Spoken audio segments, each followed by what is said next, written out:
বৈষম্য বিরোধী ছাত্র আন্দোলনের আহ্বায়ক হাসনাত আব্দুল্লাহকে গ্রেপ্তার করেছে সেনাবাহিনী। সার্জিস আলমকে আদালত অবমাননার নোটিশ দিয়েছেন এক আইনজীবী। নোটিশে নিঃশর্ত ক্ষমা চাইতে বলা হয়েছে। হাসনাতের মতন, সার্জিসের মতন, আসিফের মতন বাচ্চা ছেলেরা তারা সেনাপ্রধান সম্পর্কে যেরকম অপমানসূচক কথাবার্তা যখন তখন বলে, লেখে, আমরা চিন্তাও করতে পারি না। এই সমস্ত নাবালক পোলাপানের পাল্লায় পড়া আপনি জনগণ এবং রাজনৈতিক দল থেকে দূরে সরে যাবেন না। আজ থেকে 10 মাস আগে যেই ছেলেটা দেখেছি সারা গায়ে আঘাতের চিহ্ন, জুলাইয়ের আন্দোলন করতে গিয়া, সেই সব ছেলে মেয়ে মাত্র 8-10 মাসের মধ্যে কিভাবে কোটি টাকার মালিক হইতে পারে, এই চিন্তা আমাদেরও ঘুম আসে। বর্তমানে রাজনৈতিক অঙ্গনে যে বিশৃঙ্খলা তৈরি হয়েছে তার পিছনে জাতীয় নাগরিক পার্টির নেতাকর্মীরা দায়ী বলে মনে করছেন অনেক রাজনৈতিকবিদরা। এখানে অনেকগুলো বিষয় আছে। এই কথা হঠাৎ করে ডক্টর ইউনূস নাহিদের মুখ দিয়ে বলালেন কেন? এক হতে পারে তিনি অত্যন্ত আবেগী মানুষ, তিনি শিশুতোষ মানুষ, তিনি আবেগ থেকে মনের কষ্টে কথা বলেছেন, কারণ তিনি খুবই সাকসেসফুলি গত 9 মাসে প্রতিটি ক্ষেত্রে ফেল করেছেন। তাদের বিতর্কিত বক্তব্য রাজনৈতিক মহলে ব্যাপক বিশৃঙ্খলা সৃষ্টি হয়েছে। যেই পরিস্থিতি সামাল দিতে না পেরে পদত্যাগের সিদ্ধান্ত নিয়েছে প্রধান উপদেষ্টা ডক্টর মোহাম্মদ ইউনূস। সকল মানুষের চাওয়া ও প্রত্যাশা পূরণ করার লক্ষ্যে অন্তর্বর্তীকালীন সরকারের দায়িত্ব গ্রহণ করেছিলেন ডক্টর মোহাম্মদ ইউনূস। তবে দায়িত্ব নেওয়ার 9 মাসের মাথায় হঠাৎ কেন পদত্যাগের সিদ্ধান্ত নিয়েছেন তিনি? ডক্টর মোহাম্মদ ইউনূসের এমন সিদ্ধান্তের পিছনে জাতীয় নাগরিক পার্টির নেতারাই দায়ী বলে মনে করছেন ব্যারিস্টার রুমিন ফারহানা। হাসনাতের মতন, সার্জিসের মতন, আসিফের মতন বাচ্চা ছেলেরা তারা সেনাপ্রধান সম্পর্কে যেরকম অপমানসূচক কথাবার্তা যখন তখন বলে, লেখে, আমরা চিন্তাও করতে পারি না। এত বছর পলিটিক্যাল ক্যারিয়ার এক একজনের, বিএনপি বলেন, অন্যান্য রাজনৈতিক দলের বলেন, তারা কেউ কল্পনাও করতে পারে না। দেশটাকে অনেক আগে থেকেই অস্থিতিশীল করে রেখেছে 2 উপদেষ্টা আসিফ মাহমুদ ও মাহফুজ আলম। তাদের বিতর্কিত ফেসবুক পোস্ট ও মন্তব্যের কারণে রাজনৈতিক অঙ্গনে অস্থিরতা তৈরি হয়েছে। শিক্ষার্থীদের এক অংশ আন্দোলন সংগ্রামে আছে বা রাজনৈতিক দলে আছে, আরেক অংশ সরকারের ভিতরে আছে। তো তারা যখন রাজনৈতিক দল গঠন করে, তাদেরই একটি পার্ট যখন সরকারের মধ্যে থাকে, তাহলে এটি তো দিবালোকের মতো স্পষ্ট যে সেখানে লেভেল প্লেইং ফিল্ড বা নিরপেক্ষতার ঘাটতি সেটি তো দৃশ্যমান। প্রিয় দর্শক, এই বিষয়ে আরো বিস্তারিত জানুন রাজনৈতিক বিশ্লেষকদের মুখ থেকে। এনসিপি কি আবারও মানুষের সিম্পেথি নেওয়ার জন্য নতুন পরিকল্পনা করছে? যদি তাই হয়, তাহলে ডক্টর ইউনূসের পদত্যাগের এই যে ঘটনা, যেটা নাহিদের মুখ দিয়ে আমরা শুনলাম, সরকারের কোনো উইংস থেকে আমরা শুনলাম না। গতকালকেও খালিদ মহিউদ্দিনের প্রোগ্রামে প্রেস সচিব শফিক সাহেব যতটা কনফিডেন্স নিয়ে সরকারের অবস্থান প্রকাশ করেন, একদিন পরে ডক্টর ইউনূসের সাথে বৈঠক করে এসে যেই পদত্যাগের বক্তব্যটা সামনে আসলো, পুরোটাই কি সাজানো নাটক? এনসিপি আবারও পাবলিকের সিম্পেথি পাওয়ার জন্য এই কাজ করছেন, নাকি ডক্টর ইউনূস এই পরিকল্পনায় জড়িত? যখন ডক্টর ইউনূসকে নিয়ে এই ধরনের কথা বলছে, ভাই, মার্কেটের নানান আলোচনা সমালোচনা, আসল কাহিনী তাহলে কি এটাই? কোনটা? গতকালকে থেকে এক শ্রেণীর মানুষের মধ্যে ডক্টর ইউনূস সাহেবের জন্য যেমন ভালোবাসা দেখছি, আবার অনেকে বলছেন যে না, সময় হয়েছে, আপনি নির্বাচনটা দিয়ে চলে যান, পদত্যাগের দরকার কি? নির্বাচন আপনি দিতে পারেন, আপনাদের ইখতিয়ার আছে, না আবার সেই ইন্টারিমের জায়গা অন্তর্বর্তী সরকার আসবে, আবার ঘটনার দরকার কি? কেউ কেউ মনে করছে যে এনসিপি এই মুহূর্তে জনসমর্থন হারিয়ে ফেলছে যখন থেকে জামাত শিবির তাদেরকে ছাইড়া দিছে।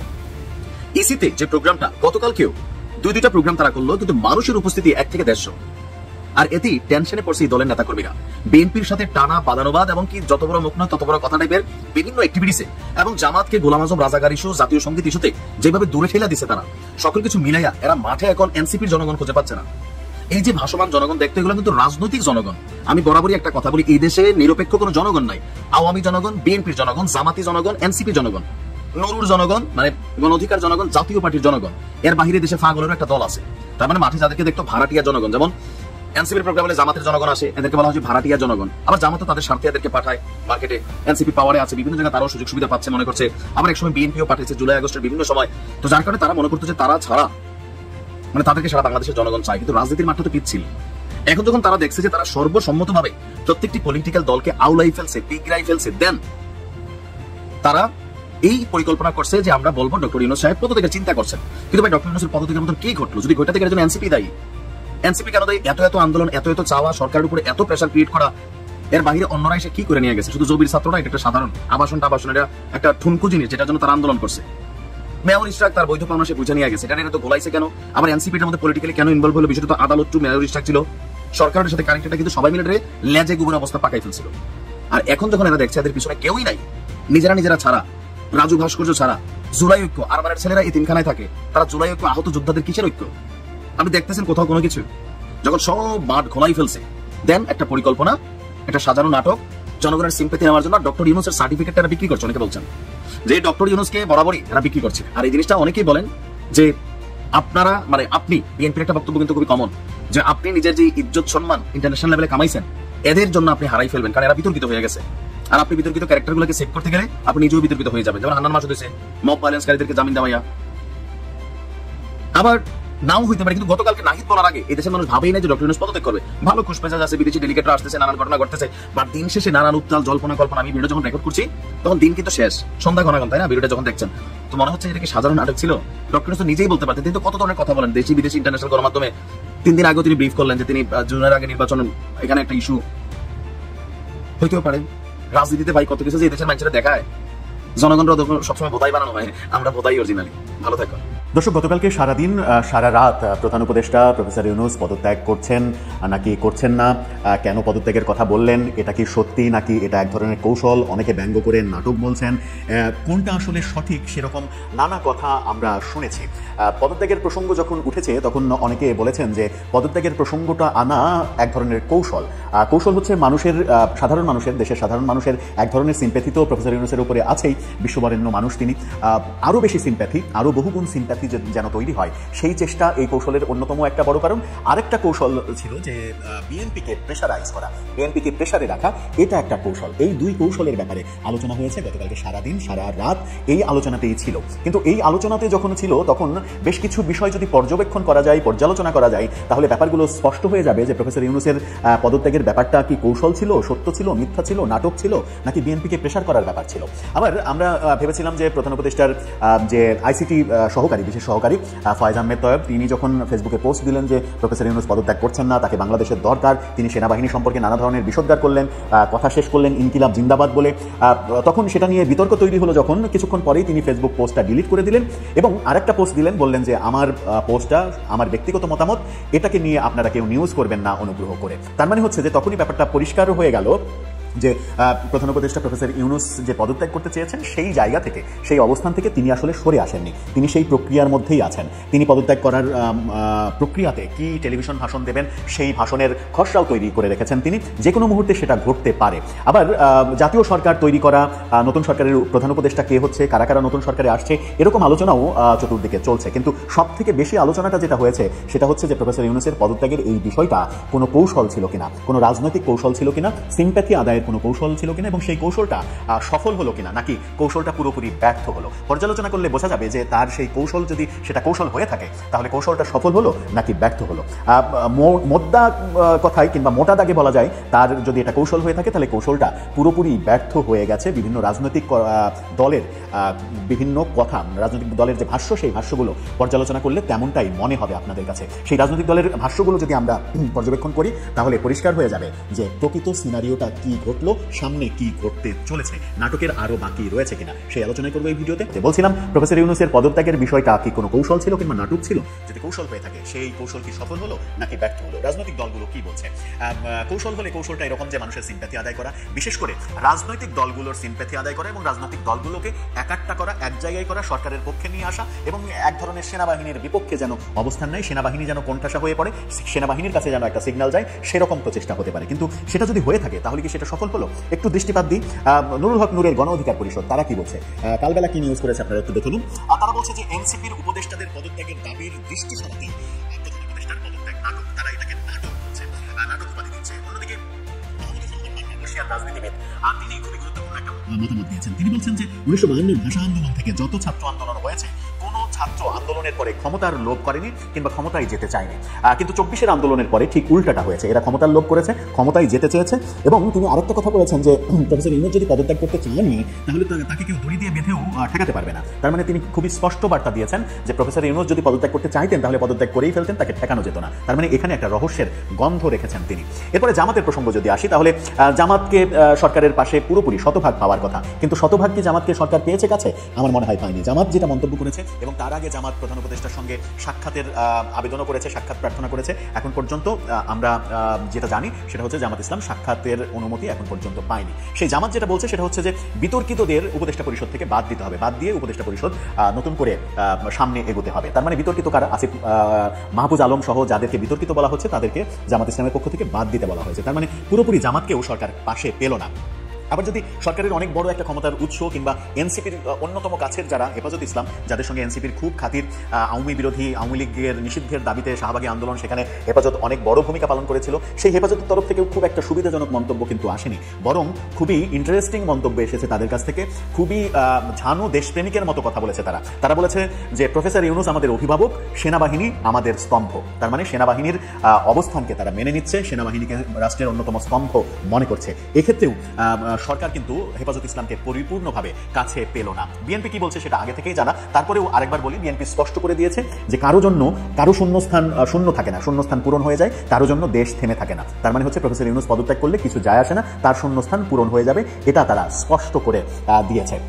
অনেকে বলছে যে সেনাবাহিনীকে বিতর্কিত করায় এই পদত্যাগ করতে চাওয়ার একটা অন্যতম উদ্দেশ্য, যে এই পদত্যাগ করতে চাইলে প্রফেসর ইউনূসের প্রতি জনগণের সিম্প্যাথি বাড়বে, অপোজিটে সেনাবাহিনীর প্রতি মানুষের একটা ঘৃণা জন্ম নেবে। কিন্তু সেই ঘটনাটাও কি ঘটেছে? বরং সেনাবাহিনীর এই অবস্থানের পরিপ্রেক্ষিতে বিভিন্ন দিক পর্যালোচনা করে যেটা দেখা যাচ্ছে, তাতে সেনাবাহিনীর অবস্থান আরও শক্তপোক্ত হয়েছে।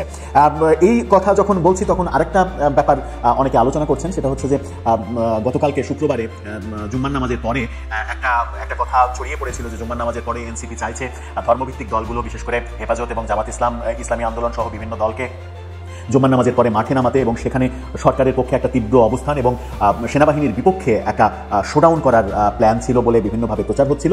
সেই দৃশ্যও কিন্তু আমরা দেখিনি, সেরকম কোনো শোডাউন হতে দেখিনি। রাজধানীতে আমরা বরং সেনাবাহিনীর ব্যাপক টহল দেখেছি। সেই জায়গাতেও সেটাও যদি উদ্দেশ্য হয়ে থাকে, তাহলে সেই উদ্দেশ্যটাও আসলে পূর্ণ হয়নি। আবার বিএনপির আরেকটা কথায় যদি আসি, তাহলে সালাউদ্দিন আহমেদ একটা গুরুত্বপূর্ণ কথা বলেছেন, সেটা হচ্ছে যে বিএনপি বারবার বলা সত্ত্বেও প্রধান উপদেষ্টা কালক্ষেপণ করেছেন এবং সর্বশেষ হতাশ করেছেন। নির্বাচনের প্রসঙ্গে তিনি বলেছেন যে প্রধান উপদেষ্টা তার কথা রাখেননি, বিএনপিকে হতাশ করেছে। তারই ফলশ্রুতিতে কি ইশরাককে দিয়ে সিটি কর্পোরেশনের এই আন্দোলনটা বিএনপি করিয়েছে? বিএনপি সেখানে মাত্র বিএনপির একটা ইউনিটকে কাজে লাগিয়েছে, এরকম শতাধিক ইউনিট বিএনপির রয়েছে। সেটাও একটা বার্তা যে বিএনপি যদি পরিপূর্ণভাবে মাঠে নামে, তাহলে সরকারের অবস্থা কেমন হবে, সরকারকে একটা ধারণা দেওয়ার চেষ্টা করেছে বিএনপি। সেই ক্ষেত্রেও সরকার একটা বড় হোঁচট খেয়েছে। তবে আমাদের দৃষ্টিভঙ্গিতে একটা উপকার হয়েছে, সেটা হচ্ছে যে এনসিপি নেতারা কিংবা সমন্বয়করা গত কিছুদিন ধরে আমরা দেখছি যে লাগামহীন কিছু কথাবার্তা বলেছে, বিএনপির বিরুদ্ধে বিষোদ্গার করেছে। আওয়ামী লীগের বিরুদ্ধে তো করছেই, সেটা করবেই, খুবই স্বাভাবিক। কিন্তু বিএনপি নেতাদের বিরুদ্ধে যাচ্ছে তাই কথাবার্তা বলছে, শামসুজ্জামান দুলু সম্পর্কে বাজে কথা ছড়াচ্ছে।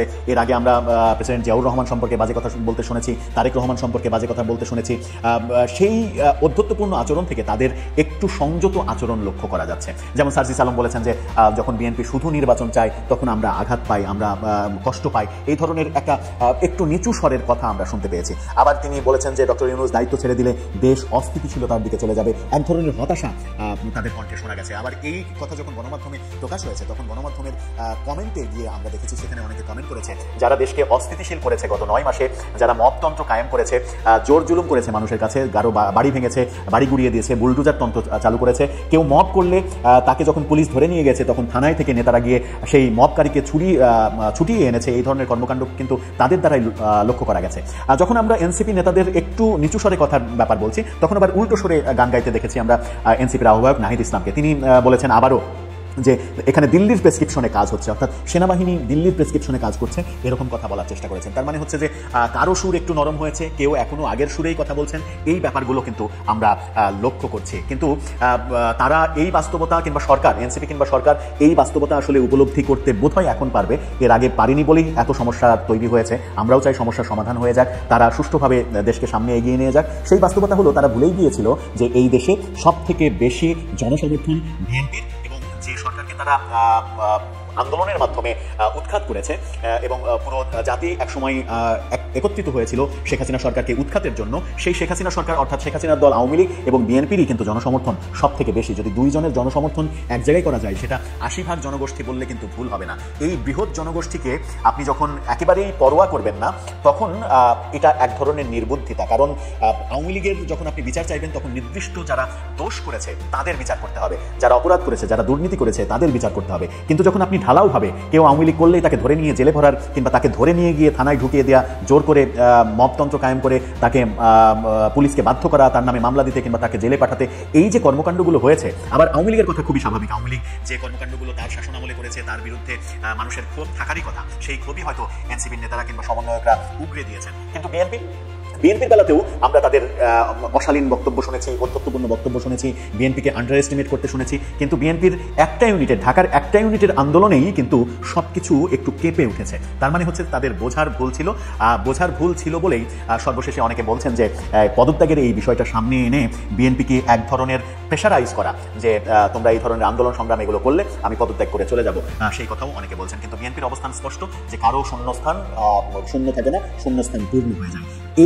এটার মাধ্যমে যে মেসেজ বিএনপি দিতে চাইলো, সেই মেসেজ যদি সত্যি সরকার ভালোভাবে গ্রিপে নেয়, তাহলে আমার মনে হয় যে সেনাবাহিনীর সঙ্গে দূরত্ব যারা তৈরি করেছে সরকারের সঙ্গে, তাদেরকে বরং উপদেষ্টা পরিষদ থেকে সরিয়ে দিয়ে সেই উপদেষ্টা পরিষদ, সুন্দর একটা উপদেষ্টা পরিষদ, যেটা জামাতও বলেছে বিতর্কিতদের সরিয়ে দিয়ে সুন্দরভাবে আগামীর পথে নিয়ে যাওয়াই হবে সরকারের কাজ।